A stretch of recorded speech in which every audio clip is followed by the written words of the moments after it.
ঘটনা ১। জগন্নাথ দেবের নাম শুনলে অনেকে ভাবেন এটা হয়তো শুধুই কোনো হিন্দু দেবতার নাম।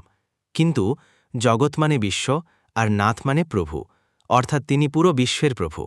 এবং আশ্চর্যের বিষয় হল এই দেবতা শুধু হিন্দুদের নয়, বৌদ্ধ ও শিখ ধর্মেও সম্মানিত। ঘটনা ২। রথ তৈরি হয় কাঠ দিয়ে এবং প্রতিবারই নতুন করে। আশ্চর্যের ব্যাপার হল এই রথ তৈরির জন্য একদল মিস্ত্রি কাজ করেন, যারা বংশ পরম্পরায় এই কাজ করে আসছেন। তাদের নাম গোপনে রাখা হয়, আর বাইরের কেউ সেই দলে যোগ দিতে পারে না। ঘটনা ৩। ১২ বছরে একবার জগন্নাথ, বলরাম ও সুভদ্রার পুরনো মূর্তি মাটিতে পুঁতে দেওয়া হয়, আর নতুন মূর্তি তৈরি হয়। এটা হয় রাতে, গোপনে, এবং বলা হয় যে এটা দেখতে পায় সে চিরদিনের জন্য দৃষ্টিশক্তি হারাতে পারে। ঘটনা ৪।